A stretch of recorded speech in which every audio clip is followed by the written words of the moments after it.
This steep tarred pass connects Graaff-Reinet with the village of New Bethesda.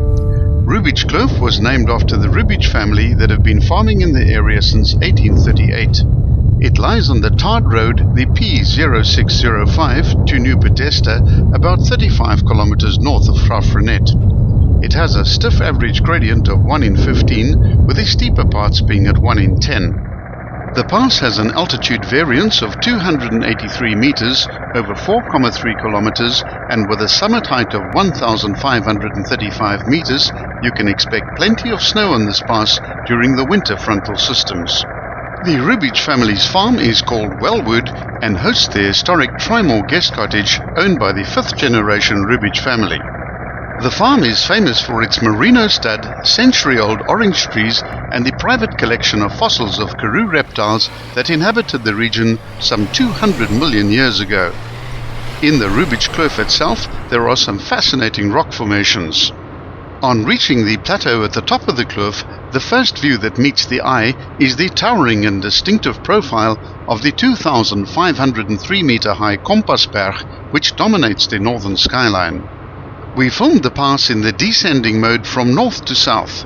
The kloof gets increasingly narrow as altitude is lost, but although the pass is quite steep at its maximum gradient of 1 in 10, it's well designed and holds no apparent dangers, providing speed limits are complied with.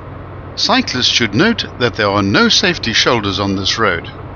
The scenery along the descent is lovely, with the wide plains of the Karoo peeping through the gap in the ravine in the far distance. The direction heads due south and heads towards a cleft in a side ravine where the road forms a 90-degree right-hand dogleg bend, which brings the direction back into the southeast. The pass ends where the road forms a wide bend to the left, following the bulge of the mountain, with the stream, which is usually dry, lower down in the base of the valley. For travelers on their way up the pass heading for New Bethesda, from the summit of the Rubidge Kloof Pass, continue heading north for 10 kilometers on the tarred road.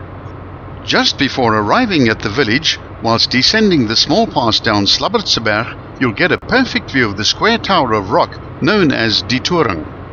The main road entering New Bethesda blends into the main street of the village, which is called Martin Street. A large section of this street is lined with ancient pear trees, which make an impressive spectacle when in bloom.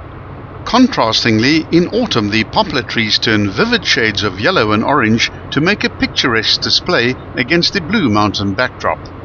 The village of New Bethesda was established by the Reverend Charles Murray, the minister of the Dutch Reformed Church in Graaff-Reinet. At the Wellwood farm at the base of the pass, the fossil collection that was started by Dr. Sidney Rubidge is the pride and joy of Wellwood. Whilst the Karoo can boast many attractions, this is one that should not be missed.